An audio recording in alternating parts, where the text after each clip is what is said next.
Sveiki, mėly prisijungiečiai, gerbiami Ignalinos atominės elektrinės darbuotojai ir visi kiti.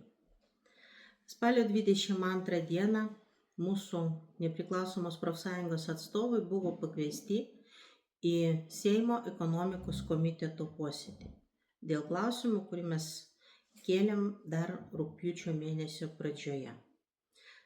Tai buvo ir juokinga, ir graudu. Įdomu buvo girdėti, kad ministerijos atstovas nesugebėjo atsakyti į klausimą dėl darbuotojo atstovo valdyboje, kodėl netinka, netiko, kodėl nenorima spręsti taikiu būdu teisminį ginčą, kodėl ministerija iš esmės įsivėlė į teismo procesą su darbuotojų kolektyvo per darbuotojų atstovus. Įdomu, kažkiek ir matau prajuokino ir ne tik mane įmonės vadovo klausimas, o kodėl įmonė verčiama parduoti metalo laužą. Juk pinigai vis tiek eina į rezervinį fondą, tai yra į valstybės biudžetą. Mes vis dar kalbam apie valstybės įmonę, apie strateginį objektą. Tai gal todėl, pasak ministerijos atstovės, tai paketas įstatymų pakeitimo dėl įmonės pertvarkymo į UAB, nepaisant to, kad dar praeitos kadencijos Seimas nepritarė tam. Nepaisant to, kad šios vyriausybės darbotvarkėj to klausimo nėra, pasak ministerijos atstovės, tas paketas, ministerija neatsisakė to, neatsiėmė, ir jis yra aktyvioj stadijoje, tai yra laukia savo valandos. Tai gal dėl to nenorima, kad valstybės biudžetas būtų papildytas kiekvienais metais vidutiniškai apie 3 milijonus eurų.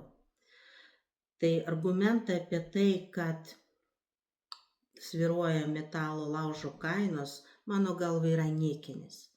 Jeigu paėmus 15 metų dinamika, tai visuomet buvo tas kainų svyravimas ir tai netrukdė papildyti biudžetą. Juolab, kad mes kalbam nuo 21 metų apie rezervinio fondo giluminiam kapinynui papildyti. Tai ką tai reiškia? O juk, kaip paaiškėjo, nuo 2,5 milijardų kaina pašoka šiam projektui iki 7 milijardų be PVM. Nuo 2,5 milijardų iki 7 milijardų be PVM. Be to, kaip mes matom, dabar jau nekalbama apie nei 2038 metus projektų užbaigimo, nei apie 2051 metus. Dabar kalbama apie 2100 metus, tai apie energetikos architektūros pakeitimus ir panašiai. Tai iš tikrųjų tai kelia tam tikrą šypseną ir nerimą. Šypseną dėl to, kad toks įspūdis, kad tiesiog būkim biedni, bet teisingi, kalba yra apie 7 milijardus be PVM, tai yra išimtinai valstybės biudžeto pinigai. Tai kalba yra apie tam tikro sumą ir jinai nemenka dėl modulinio reaktorių projekto analizė. Tai nerima kelia iš tikrųjų tai šitie projektai iš valstybės biudžeto, čia ne mūsų profesinės sąjungos kaip darbuotojų atstovų darbo laukas. Mes norim grįžti prie Ignalinos programos, kadangi mes matom, kad per tos didžiulius pinigus jinai tarsi apleista, tarsi nuėjo į antrą planą, o to neturėtų būti, kadangi tai yra išgyvenimo klausimas mūsų darbuotojams ir jų šeimoms.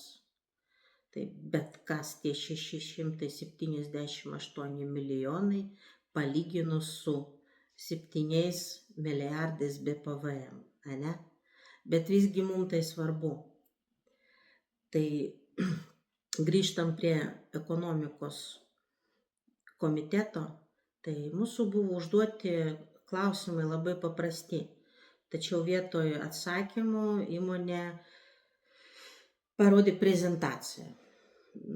Tikiuosi, kad Seimo nariai, tai gerbiami komiteto nariai ir kiti tai vertins atitinkamai. Mums tai tikrai kelia tam tikrų klausimų. Pavyzdžiui, įmonė kaip neturėjo, taip ir neturi žmonių išteklių valdymo plano. Gal jo tikrai tiesiog nereikia? Labai keista. O skaičiai tai yra labai paprasti. Taigi 24 metais buvo priimta 25 žmonės iš montavimo skyrių vien, atleista 41. Vien šaltkalvių šiais metais priimta 10, atleista dėl įvairių priežasčių 19. Viso trūksta dabar ieškoma 37 vien šaltkalvių.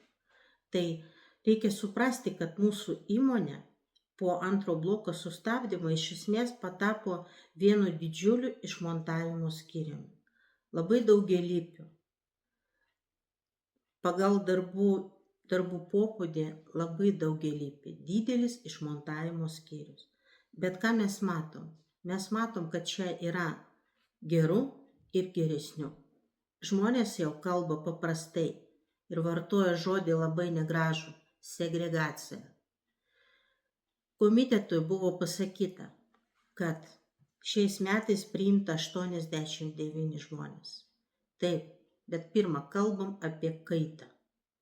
Sakyti, kad savanoriška kaita, tai žinoma savanoriška ir darbo santykiai ir jų sudarimas ir nutraukimas yra savanoriški. Mes kalbam apie tai, kad projektas vykdomas čia, Visagino savivaldybės teritorijai, Elektrinės gatvėje. Tačiau Vilniaus ofise dirba 70 darbuotojų. Vadovybė įmonės aiškino to, kad tai reikia, tai būtina dėl geresnio valdymo. Ar rimtai? Įmoniai dėl geram įmonės vadovui, geram vadybininkui reikia 70 pavaldžių dar vadybininkų dėl geros valdysenos. Labai įdomi atrodo. Tai kalbant apie skaičius, nebuvo atsakyta. Mano galva nebuvo atsakyta į klausimą. Ir dar labiau labai gaila viceministrės, kuri buvo suklaidinta, energetikos viceministrė, mano galva buvo suklaidinta, sakydama, kad išmontavimo skyriaus darbuotojams, tai yra darbininkams, specialistams, skatinimo schema tvirtinama ketvirčiui, vadovams metams. Mes kalbam apie biudžetą, apie patvirtintą metinį skatinimo biudžetą. Ir tai, mano galva, yra skandalas. Žmonės iki šiol negavo atsakymų į savo klausimą.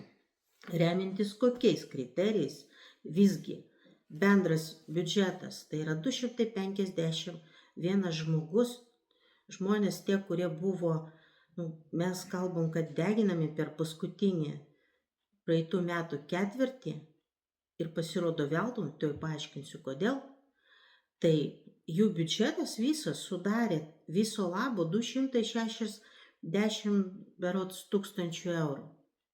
Tuo tarpu buvo suplanuota įmonės vadovams, 32 vadovams buvo suplanuota, tai beveik 800 tūkstančių eurų. Išleista 19 vadovams 262 tūkstančiai. Tai čia yra daugiau nei 151. Mes kėlėm klausimą dėl skatinimo, kadangi žinom, kad pernai per paskutinį ketvirtį tai dirbo prie išmontavimo žymiai daugiau, kad pasiekti tų tonų, kurių mes kalbam šiandien, buvo pasiekti veltui. Žmonės gavo didesnį nei įprasta apšvitos dozę kolektyvinę. Bet kas iš to valstybei? Turtas nebuvo parduotas, metalo laužas nebuvo parduotas ir jis ir šiai dienai neparengtas pardavimui. Tai kam reikėjo, kaip aš sakau, deginti žmonės, atsiprašau už tokį išsireiškimą. Šiandien pasiekta to, kad matuojama kolektyvinė dozė. Tai kontrolė ir turi būti, ir jinai buvo, yra ir bus. Bet reikia suprasti, kad nuo to, kad mes termometrų ligonį matuosim temperatūrą, savaime vien nuo to jis nepasveiks. Argi to nesuprantama? Problema yra tame, kad nėra plano, nei darbų, nei darbuotojų pritraukimo. Įmonė trimituoja apie tai, kad išmontuota įrangos 44%. Puiku. Įmonė trimituoja dėl projekto B25 sėkmės. Puiku. Tačiau reikia suprasti, kad tai yra ne 2 metų darbas. Tai yra daugiau nei 10-mečio darbo. Prie to prisidėjo šimtai žmonių, specialistai, kuriuos, mano galva, tiesiog išspaudė šitos įmonės. Ir dabar ta tendencija tęsiasi. Žmonės, specialistai geri keičiam. Todėl mes keliam klausimą, kad įmonė per paskutinius 2 metus dėl to padaryta nepataisoma žala. Dėl to, kad įmonė nesugebėjo išsaugoti tų specialistų, kurių darbo patirtis yra neįkainojama, jinai dabar yra reikalinga. Dėl to brangsta projektai ir atsilieka. Tai mes iškėlėm dar vieną klausimą. Šiais metais jau patvirtinta, maža to, kad taip įdomiai buvo paskirstyti paskatinimo lėšos, išimtinai pabrėžiu iš Lietuvos biudžeto, dar šiais metais įmonė sugebėjo palaimintą valdybos patvirtinti skatinimo schemą 35 vadovams. Mes turim tokios vidinės informacijos, kad tai valstybei, Lietuvos biudžetui kainuos daugiau nei 1 milijoną eurų. Kažkodėl apie didžiąją dalį kolektyvą, tą didelį išmontavimo skyrių, kur pasak vadovo visi brangus, visi reikšmingi, tai nėra kalbos. Klausimas, kodėl? Ar tai tiesiog manipuliavimas, ar tai tiesiog žodžiai prasilenkia su veiksmu? Mums tai tikrai kelia nerimą ir žmonės klausia paprastai, tai kas tai laimina? Kokiam lygmenį? Mes, profesinė sąjunga, atėjom į Seimą todėl, kad jau visi kiti etapai praeiti. Mes einam į viešumą todėl, kad jau nežinom, kur belstis. Ir kai Seimo komiteto posėdžio metu akivaizdžiai matosi, kad vietoj valdybos narė, ministerijos atstovai, vietoj to, kad imtis spręst klausimą, akivaizdžiai, kad profsąjunga ne pati sugalvojo, čia žmonių rūpestis. Tai vietoj to mes matom, kad tiek valdyba, tiek ministerijos atstovai akivaizdžiai atsistojo į įmonės pusę, ginti vadovą. Tai ką tai reiškia? Ar tai reiškia, kad mes kalbam apie tokį negerą susiliejimą? Jeigu nepasakysi dar grubiau, tai žmonės ir kelia klausimą. Tai kokiam lygmenį tai palaiminta? Ar žino apie tai prezidentas? Gal todėl ministras neranda laiko susitikti? Čia pat skundžiasi vadovas, ministras, kad per daug laiškų gauna nuo profesinės sąjungos. Čia pat valdyba rašo, kad pateikit pasiūlymus dėl kitų metų biudžeto raštu, nors ir neturint pirminės informacijos, nes ji nėra uždaryta. Tai man tada kyla klausimas, tai ko jūs norit, jum rašyti, nerašyti, susitikti, nesusitikti ir kaip jūs suprantate tą socialinį dialogą. Tai bet visgi, mes nesam nei optimistai, nei pesimistai, mes tiesiog dirbam savo darbą ir mes tikrai ties to nesustosime. Dabar formuojamas ir svarstomas Lietuvos biudžetas, kadangi negaunam, eilinį kartą gavom atsakymą, kodėl mums neturėtų būti įdomi informacija dėl kitų metų darbo užmokesčio fondo biudžetą iš valdybos, Tai mes kreipsimės toliau. Mes pasikreipėm į dar 2 komitetus Seimo ir tikimės, kad visgi būti išgirstiems ir pakeisti šitą situaciją įmonėje, kad tikrai kiekvienas darbuotojas jaustųsi ir motyvuotas, ir reikalingas. Ačiū.